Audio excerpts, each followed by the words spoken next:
और एकता बगैर तू आवाज कर नहीं सकता। नहीं कर सकता बाबू। एकता बगैर तू आवाज कर नहीं सकता।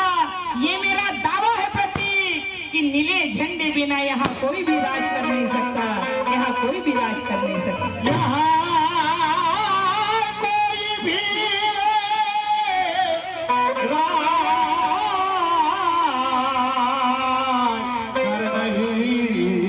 कर नहीं सकता। म्हणून म्हणायचं आहे, कोणी म्हणते की आता बाबासाहेबांनी लिहिलेलं संविधान जुनं झालं, संविधान बदललं पाहिजे, हो हो बरोबर की नाही? तुम्हाला काय वाटते महिला मंडळ?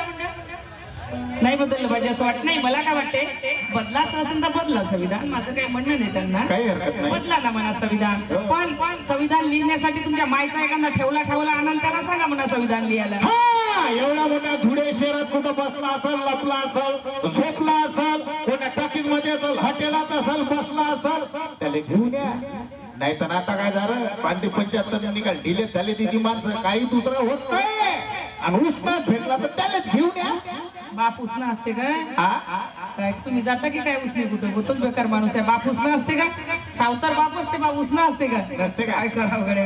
म्हणून म्हणायचं आहे की गुलाम बनके जीवो के तो कुत्ता समझ कर लात मारेगी दुनिया. या बघूया. आमचे गौतम भाऊ मला वाटते आता ह्या नगरपालिकेला उभे होते नाही का? आपलं कसं आहे भाऊ, हारलो जिंकलो काय म्हणते ते, आमची जी लढाई असते माहिती का, हारलो जिंकलो याची आम्हाला खंत नाही. लढाई माझी जनतेसाठी, लढाईला माझ्या अंत नाही. मी पुन्हा उठेल, पुन्हा लढेल. शांत बसायला मी काही संत नाही. आपण का संत आहो का शांत बसणार, बरोबर की नाही? म्हणून म्हणायचं आहे की गुलाम बनके जीवो के तो कुत्ता समझ कर लात मारेगी दुनिया. गुलाम बनके जीवो के तो कुत्ता समझ कर लात मारेगी दुनिया. अरे बाजारू बनके जीवोगे तो यूज कर फेंक देगी ये दुनिया. ये दुनिया बाजारू बनके जीवोगे तो यूज कर फेंक देगी ये दुनिया. अरे एक बार बाबा साहब की औलाद बन के तो देख, शेर समझ कर सलाम ठोक देगी ये दुनिया, सलाम ठोक देगी ये दुनिया. शेर समाजी का तुझे सलाम ठोकेगी दुनिया. सर्व जेवढे मान्यवर बसले, माझे सर्वांनी लक्ष द्यायचं आहे, खास तौर महिला मंडळ, कि खुशियों के लिए जालिम से सौदागिरी न कर. जो भी मेरे मान्यवर बैठे, अगर आपको पसंद आया तो दाद चाहूंगी आपसे कि खुर्ची के लिए जालिम से सौदागिरी न कर. खुर्ची के लिए जालिम से सौदा. कारण तुम्हाला माहित आहे एवढी बदनाम झाली हो. पहिले सुद्धा तुम्हाला माहित आहे की व्हिडिओ व्हायरल झाला होता माझा, आहे की नाही? माझी औरंगाबादला एक वेळा गाडी भिडली आणि आम्ही कंप्लेंट करायला गेलो, ह्या पोलीस स्टेशनला गेलो, तर तो पोलीसवाला म्हणे हे आमच्या हद्दीत येत नाही म्हणे, दीदी तुम्ही त्या पोलीस स्टेशनला जा म्हणे. आम्ही त्या पोलीस स्टेशनला गेलो आणि फक्त कारण आम्ही संविधानाला मुळातच मानणारे लोक आहोत, कारण आमच्या बापानं संविधान लिहिलेलं आहे, बरोबर की नाही? गावागावात बाबासाहेब पेरणारी अंजली भारती एका महिलाबद्दल जेव्हा विषय मांडत होती की छोट्या छोट्या मुलीवर अन्याय अत्याचार होतात, तेव्हा चुकून एक शब्द माझ्या तोंडातून निघाला. त्याच्याबद्दल न म्हणता मी दिलगिरी व्यक्त केली, कारण कोणीही महिलाबद्दल आम्ही अपशब्द बोलू शकत नाही. तरी सुद्धा जाणून आंबेडकरी गायिका आहे म्हणून हिचा आवाज दबला पाहिजे, म्हणून एका गुन्ह्याची एकच सजा लागते, एकच असते ना केस. माझ्यावर 5 जिल्ह्यामध्ये केस लावला, म्हणजे विचार करा तुम्ही किती मोठा जातीवाद आहे. आम्ही कायद्याचा आदर करतो, लावा ना. आम्ही जिथं चुकत नाही तिथं झुकत नाही, जिथं चुकलो आम्ही तिथं मान्य करायला तयार आहोत. चुकून आमच्या तोंडातून शब्द निघाला, तुम्ही बिंदास माझ्यावर केस लावा, मी कायद्याचा आदर करतो. पण हा तर अन्याय आहे ना.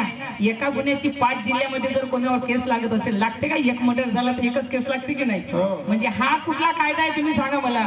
म्हणजे कुठलंही सरकार असेल जर जातीवाद करत असेल तर चुकीचं आहे, मला असं वाटतंय, बरोबर की नाही? तरी सुद्धा खरंच इमानदारीच्या जेव्हा व्हिडिओ व्हायरल झाला तेव्हा असं वाटलं की आता मला ज्या धमकीचे फोन येत होते, आम्ही तुला असं करू, आम्ही तुला तसं करू, त्याच्यानंतर मला असं वाटलं मी पुन्हा स्टेजवर येईल की नाही. पण खरंच ज्याच्या मागे तुमच्यासारखा समाज आहे त्याचं कोणी बालही तेवढं करू शकत नाही, हे मला जाण झाली. मी गर्वाने म्हणतो की पूर्ण समाजामध्ये सर्वात रिचेस्ट गायिका हो मी. यासाठी नाही का मी फार मोठी नाव आहे माझं, की फार मोठी माझ्यापाशी दौलत आहे. माझ्या पाशी फक्त सगळ्यात मोठी दौलत आहे, ते म्हणजे माझ्या समाजाच्या प्रेमाची. याची तुलनाच होऊ शकत नाही. म्हणून म्हणायचं आहे की खुर्ची के लिए जालिम से सौदागिरी ना कर. खुर्ची के लिए जालिम से सौदागिरी ना कर. कातिल के आंदोलन को तू यूं भरी ना कर. कातिल के आंदोलन को तू यूं भरी ना कर. अरे क्योंकि औलादे खोई है भीम ने तेरे लिए राहुल. औलादे कोई है भिड़ने तेरे लिए राहुल, तू अपने औलाद के लिए भड़वेगिरी ना कर, भड़वेगिरी ना कर। भड़वेगिरी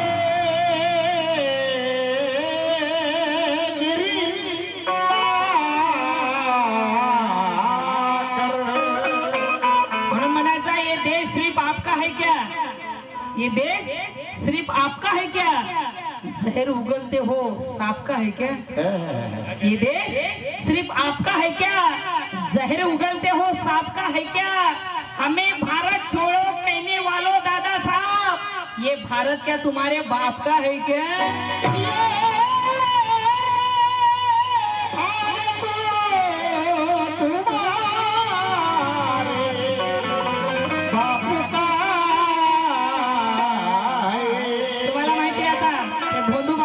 सगळे चालते बरोबर की नाही, हे सगळे चालते, हे भोंदू बाबा त्या बाया सगळ्या त्याच्या मागे लागणाऱ्या सगळ्या चालते, यांना माहिती का। आता असं होऊन जाईल तर भोंदू बाबा जेलात गेला तिथल्या तिथून गायब होऊन जाईल, तो सगळे नामो निशान मिटून विदेशात जाऊन तिकडे आपलं बसवतो, कारण जिसके पास सब कुछ है उनको क्या है। हा, गरीबाचं उघडं पडतो, मोठ्याचं काय उघडं पडतो, यांना काय आहे। असे किती भोंदू बाबा येतात, यायले लूटलाट करून जातात, कुठं गायब होतात पताही लागत नाही। म्हणून म्हणायचं आहे कि सच्चे का मुंह काला किया जाता है, झूठों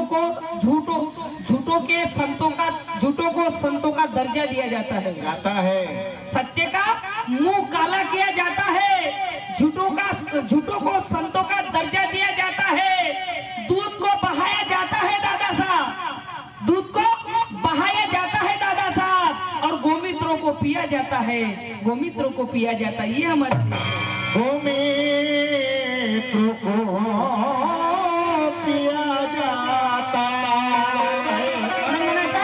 अरे चळवळीसाठी मरण येऊ द्या, भिनार नाही मी कुणाला।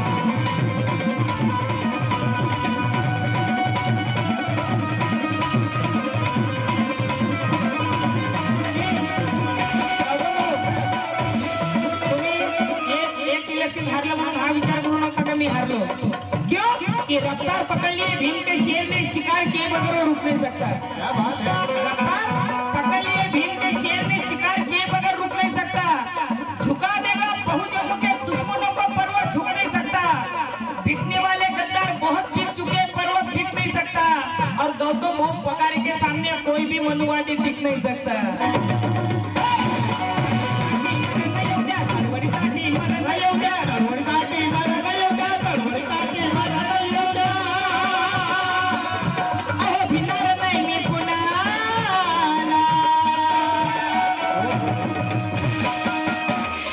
वाघासारखेच जगावे हेच अभिमाने, वाघासारखेच जगावे हेच अभिमाने शिकविले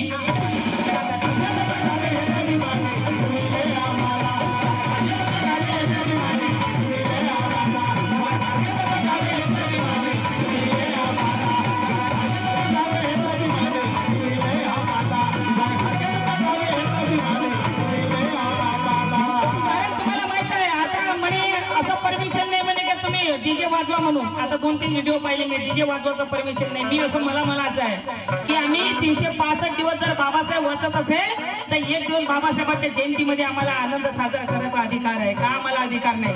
तुम्हाला बरं सगळ्या तुमच्या बियर बारला अधिकार भेटतो 12-12 वाजेपर्यंत दारू प्यायला, आणि आमच्या जयंती आली की म्हणतात की आता डीजेला परमिशन नाही, पण मला असं वाटते बाबासाहेब बोलले वाचाल तर वाचाल, बाबासाहेब बोलले नाचणं महत्वाचं नाही वाचणं महत्वाचं आहे, हे बिलकुल बरोबर आहे, पण मी म्हणतो वाचणं मेंदूसाठी चांगलं आहे, नाचणं शरीरासाठी चांगलं आहे, म्हणून आम्ही आमचा आनंद साजरा करू शकतो। म्हणून म्हणायचं आहे वाघासारखेच जगावे हेच अभिमाने शिकविले,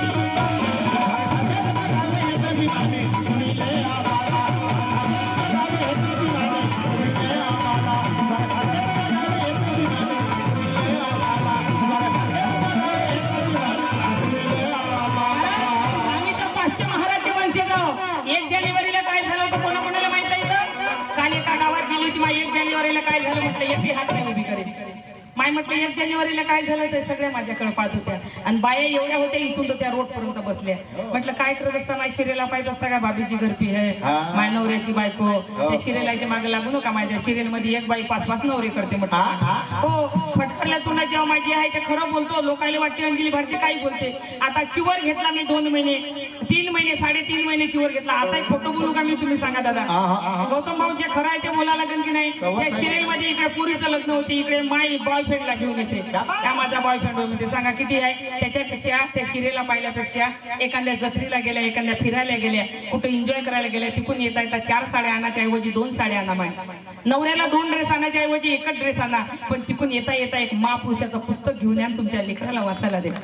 कमस कम उद्याची तुमची पिढी चांगली होईल. नाही तर खरं सांगतो तुम्हाला, आज माता जिजाऊला विचारलं म्हणे तुला डोहाळे लागले म्हणे 9 महिन्याचे, तुला काय खाऊशी वाटते? तर जिजामाता म्हणे मला नाही का म्हणे ताई, मला घोड्यावर बसूशी वाटते, मला दुश्मनासंग लढूशी वाटते म्हणे. भीमाईला विचारलं आत्या मीराईनं, भीमाई तुला काय खाऊशी वाटते?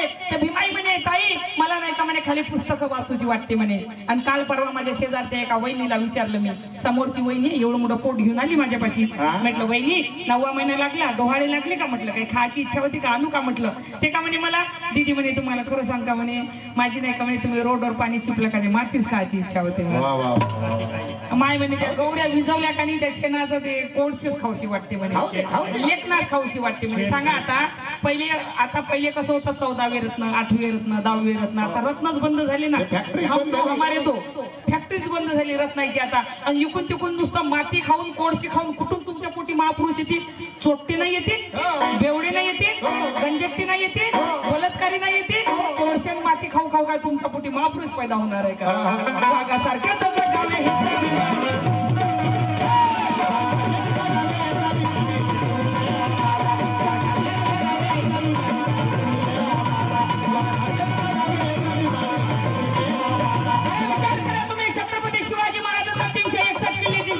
किती?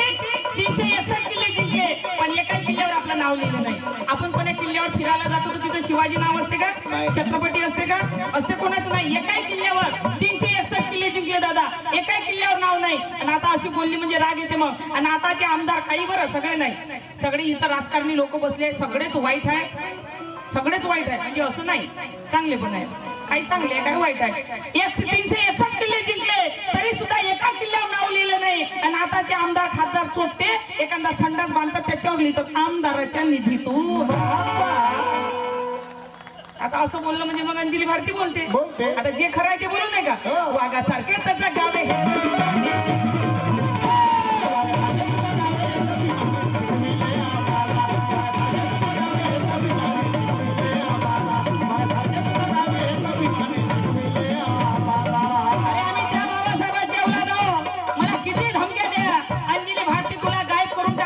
मी का घरात बसली राहतो का, एका जागी बसली राहतो का मी? अरे मी म्हटलं मला मारून टाक, मला कापून टाक बकऱ्यासारखं, पण कापाच्या अगोदर एक लक्षात घे, माझ्या रक्ताचा एकही थेंब खाली पडू देऊ नको. कारण एकही जेवढे रक्ताचे थेंब माझ्या जमिनीवर पडतील तेवढ्या माझ्या समाजात अंजली भारती पैदा झाल्याशिवाय राहतील. वाघासारख्या त्याचं गावे हेच विमाने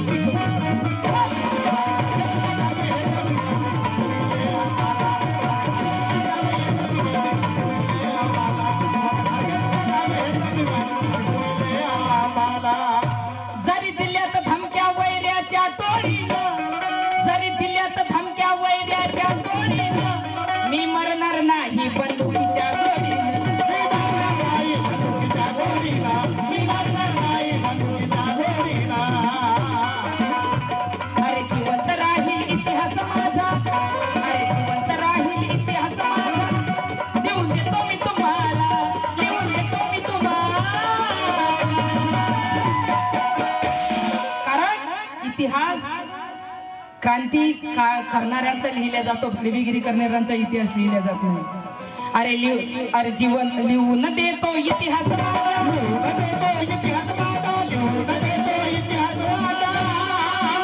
मी तुम्हाला. पुस्तकाला कोण कोण गेली इथं?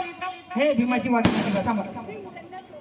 अरे वा, भीमकन्या शोभा आखाडे यांच्याकडून मला 500 रुपयाची भेटायला एकदा टाळ्यांचा कडकडाट होऊ द्या. अशा भीमाच्या वागली पाहिजे. पैसे किती दिले त्याला महत्व नाही, पण ते डेअरिंग उठून आली ना ते लय आवडलं मला. पैसे 500च्या जागी 5 रुपये जरी दिले असते, कारण पैशाची गरज नाही.